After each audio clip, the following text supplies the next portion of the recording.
যেখানে ভারতীয় জনতা পার্টি রাজ্যে আছে, কেন্দ্রে আছে, বিনা পয়সা চাল দেয় না। এখন যারা এখানে বসে আছে, এখন আর চাল কারোর ঘরে শেষ হয় না। বিনা পয়সা রেশন, দুয়ারে রেশন আপনার বাড়িতে পৌঁছে দিয়েছে মমতা বন্দ্যোপাধ্যায়। স্বাস্থ্যসাথীর কার্ড, স্বাস্থ্যসাথীর চিকিৎসা স্বাস্থ্যসাথী কার্ডের মাধ্যমে করে দিয়েছেন মমতা বন্দ্যোপাধ্যায়। কৃষক বন্ধু যাদের জমি আছে, যাদের নামে জমি আছে, কৃষক বন্ধু, প্রতি বছর কৃষক বন্ধুর টাকা পায় কৃষকরা। এরকম 93টা প্রকল্প আছে, বাংলার প্রত্যেকটা মানুষ, প্রত্যেকটা নাগরিক পায়। আর আপনি অন্যদিকে ভারতীয় জনতা পার্টির কথা বলুন। 2014 সালে লোকসভা নির্বাচনের সময় তারা বলেছিল আমরা আচ্ছা দিন এনে দেবো। আচ্ছা দিন এনে দেওয়ার নাম করে আজকে পেট্রোল, ডিজেল, রান্নার গ্যাস, প্রতিটা জিনিসপত্রের দাম আজকে নাগালের বাইরে। বলেছিল উজালা গ্যাস দেবো ফ্রিতে, উজালা গ্যাস দেবো ফ্রিতে। এখন গ্যাসের দাম কত? 1100। পেট্রোল ডিজেল 2014 সালে ছিল 40-42 টাকা।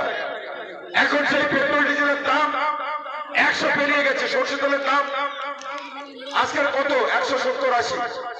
প্রত্যেকটা নিত্য প্রয়োজনীয় জিনিস আজকের হু করে সাধারণ মানুষের নাগালের বাইরে। বাজার কোনোভাবে নিয়ন্ত্রণ নেই। আর কি বলেছিল? বছরে 2 কোটি বেকার যুবকের চাকরি দেবো। পুরো ভারতবর্ষে যদি 2014 থেকে ধরি, তাহলে দেখবেন প্রায় 24 কোটি মানুষ এই ভারতবর্ষে চাকরি পাওয়ার কথা।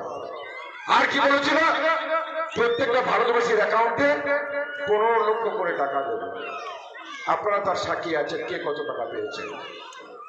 বরং 100 দিনের টাকা বন্ধ, বাংলার আবাস যোজনার টাকা বন্ধ, গ্রাম সড়ক যোজনার টাকা বন্ধ, পিএইচই ডিপার্টমেন্টের জলের টাকা বন্ধ, মিড ডে মিলের টাকা বন্ধ। তারপরে মুখ্যমন্ত্রী মমতা ব্যানার্জি 100 দিন প্রকল্প বন্ধ হয়েছে বলে কর্মশ্রী প্রকল্প চালু করেছে। বাংলার বাড়ি গত কয়েক মাস আগে 12 লক্ষ মানুষকে বাড়ি দিয়েছে। এই জানুয়ারি মাসে আরো 16 লক্ষ মানুষ বাড়ি পাবে।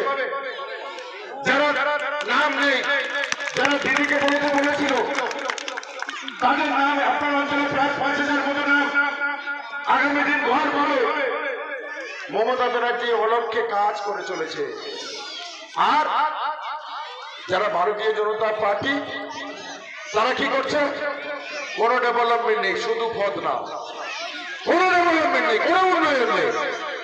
কি করছে? ভোট আসলে ধর্মীয় শ্বশুর, ধর্মীয় শ্বশুরি ছাড়া কিছু নেই।